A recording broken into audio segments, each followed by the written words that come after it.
Now, how are you guys about lightning spears? It one-shots you. That's a splendid news. And as far as I know, if I hit the water... Well, the thing is, if it only is gonna do something if it hits 3. There we go. You want one as well? Here you go. One lightning spear for you, Scooter. Another one. This makes farming much quicker, actually. Yeah. But it didn't drop anything. This woman disappeared. She used the fucking giant scimitar.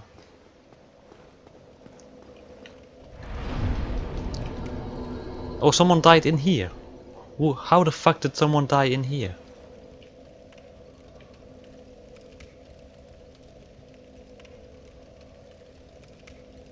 Oh, he just ran outside and directly died with this guy? Oh, that's unfortunate. Right, you're dead. Let's move on. Kill this mother friend as well. Yup, you're down as well. Hello! One for you. Oh. I will do it that way. Of course it didn't drop anything. These fucking guys. Lightning spear!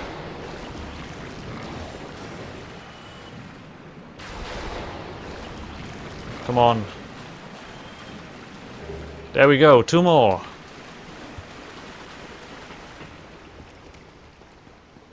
I'm not really sure about this sitting down while this stuff is active. What the fuck is this message?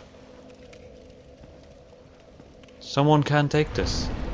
Well, just summon Mr. Harald Bern and things will work out correctly. I will deal with things.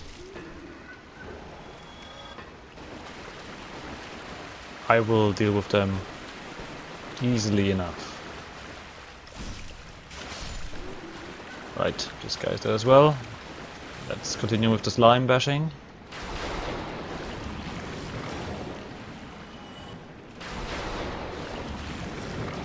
Come on.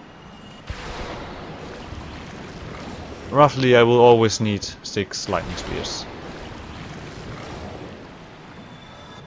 You deal a lot more damage with fire against these creatures as far as I know. Oh, look at that! Oh, it's a green titanite shard. Well, that's also acceptable. I also said I wanted to do a faith spear.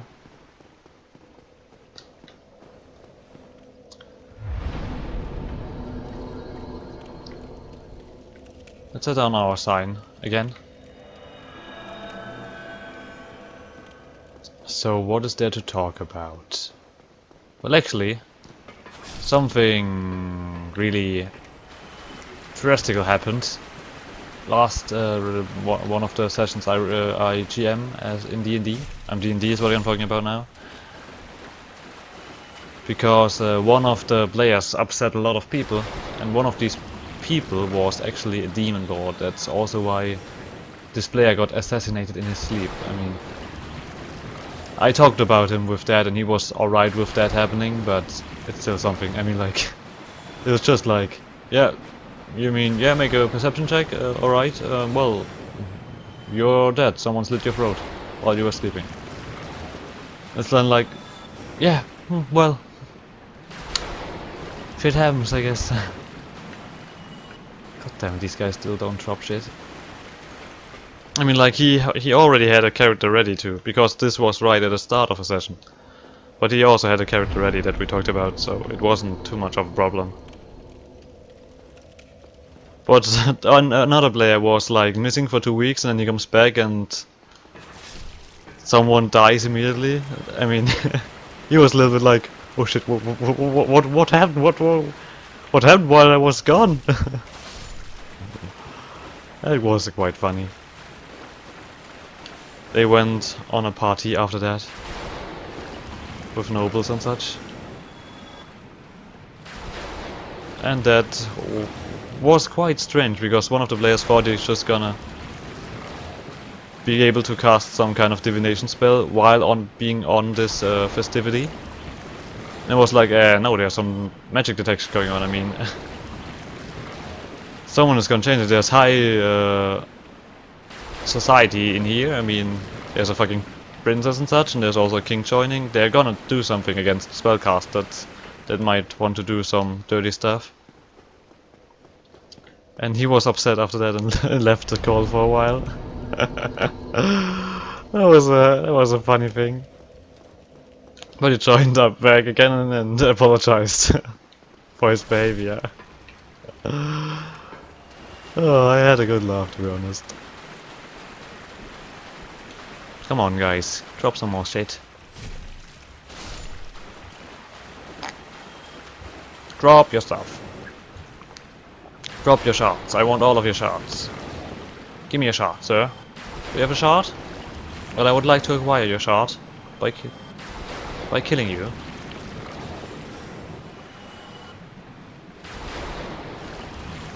And you as well. There's one more. Oh, come on. Drop your stuff, guys. Oh. This is weird. Come on.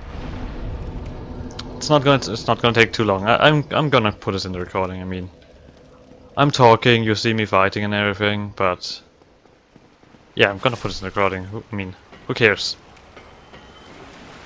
Commenting me playing the game. I'm currently playing the game, therefore it will be in the recording.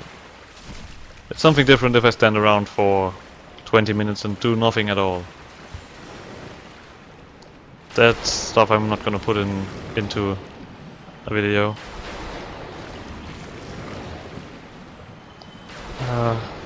But in the end it was quite a pleasant session actually, even though someone died immediately at the beginning of the session. Someone got a new character he was excited about, and everything was going neatly and quietly.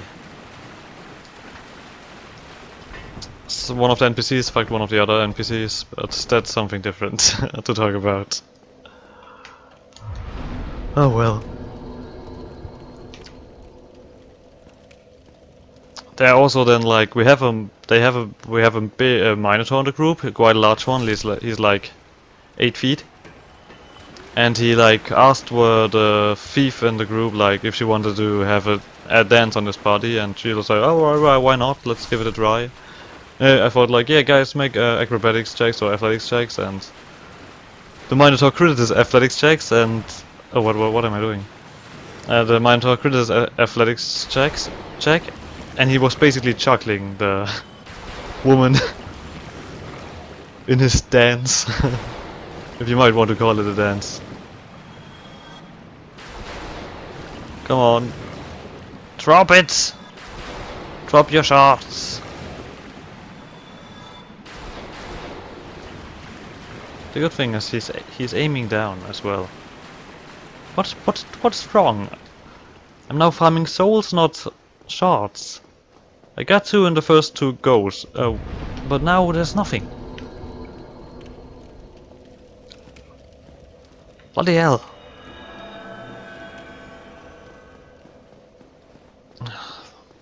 Oh well. About this this warrior of sunlight archetype, I put it in as a fighter archetype because I thought paladin is like, because warrior of sunlight, I mean like the only thing they really use is and the kind of magic they use is these sunlight spears. So I thought it was not a good idea to give it a spellcaster class, but a fighter class would be more fitting with that. Because like you could have been able to cast divines, all of those paladin shenanigans, and I thought it was not too fitting for a warrior of sunlight.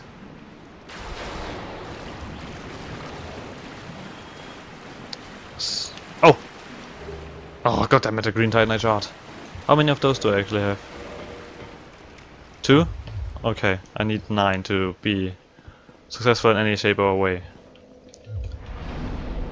It's like the first thing you get when you get this archetype is basically you get proficiency in persuasion because you are usually the one who is part of a jolly corporation.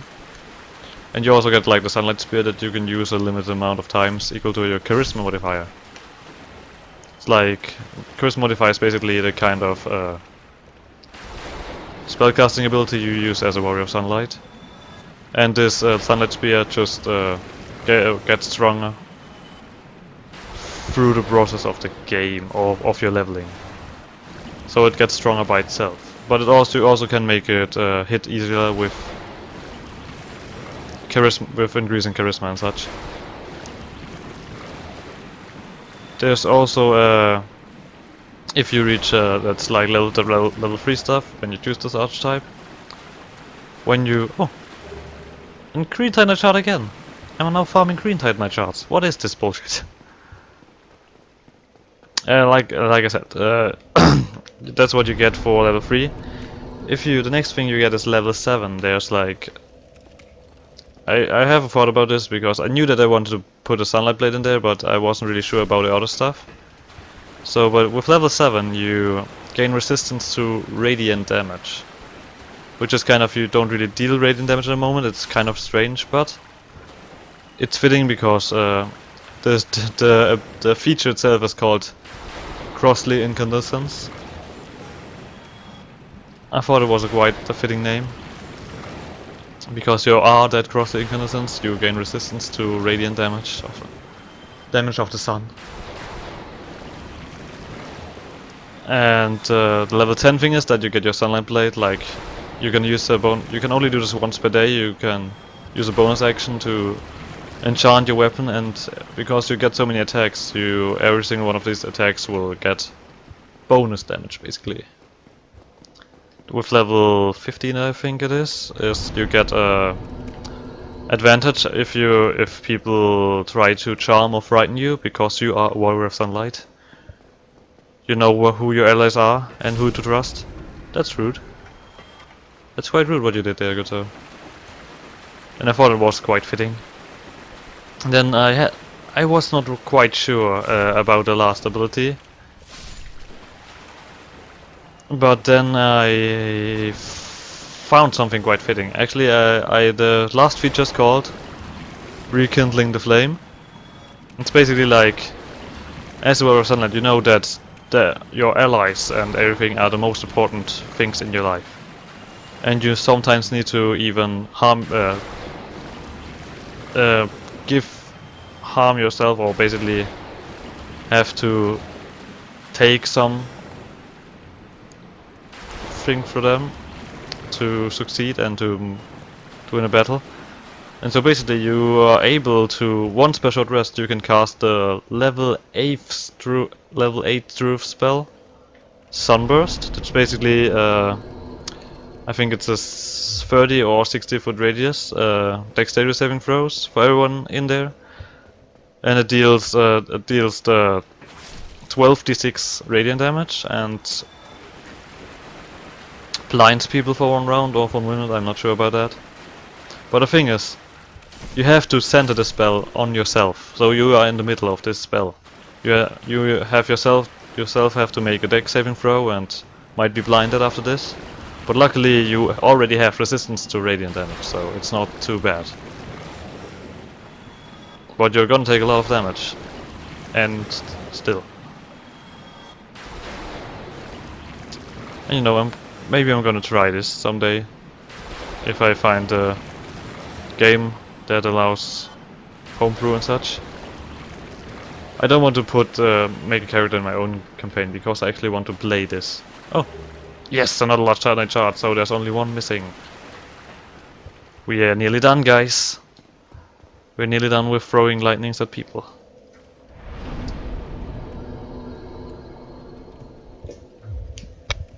I'm usually also creating a lot of homebrew stuff myself, because I really like doing that.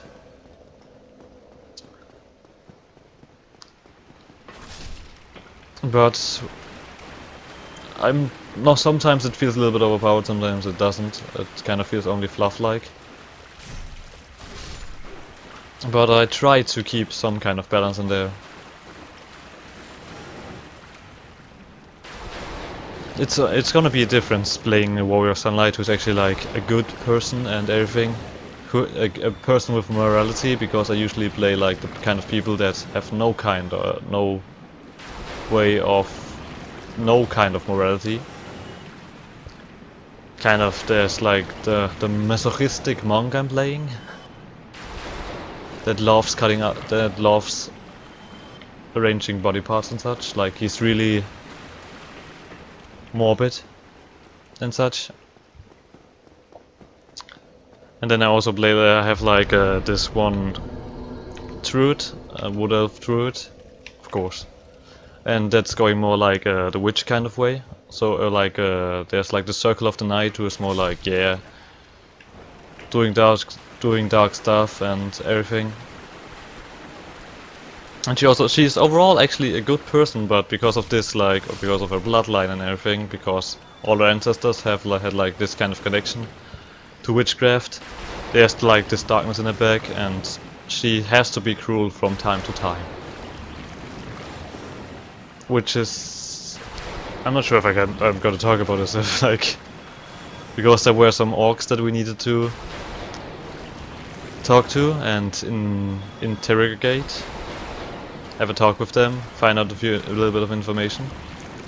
And the group let me, like, I said, like, yeah, I can make them talk and such. And then I considered to like cut body parts of them, not cutting off yet, just cutting them. Like they seemed like they were quite sturdy, so I did that for a while. Then I like I just cut off the dick of one of them, and because he still didn't talk, and these orcs must have been like fucking ridiculous and everything. I force-fed his own dick to him. Yes, stuff I do. I mean, like, he didn't survive it, sadly enough, so he couldn't talk. But I was like, oh, there, you're doing all this bullshit again. Strangely enough, the groups usually don't have any kind of problem with me being that disgusting from time to time. But I also have other campaign where I kind of play a normal guy. And there we have our last Titanite chart. Splendid. Alright, let's sit on the bonfire again. Let's kill them one more time. And then we will move on. But like, I have actually a campaign where I play a normal kind of person. He's a rogue, a kind of gambler. He loves to press his luck and everything. He's a talker. What is that actually? Oh, someone got slimed. That's rather unfortunate, isn't it? But yeah, you know. That kind of stuff. But let's kill these guys. I just saw like there's someone else farming slimes at the moment. Look at that! Now you start dropping. Usually only the last guy drops something. What changed your mind? There we go. Now we can switch. Another green Titanite chart? Fine. How much of those do I have? 4 now. That's quite neat. That's quite neat. I'm probably gonna make. Yeah, I'm gonna. I have a ridiculous amount of souls, so I'm gonna use them to make a faith spear. But now we first have to get back.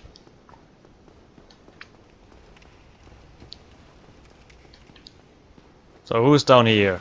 Who wants some? You? You think your jumping is gonna help you? I don't think so, good sir. How about you, doggy? Well, didn't help you as well.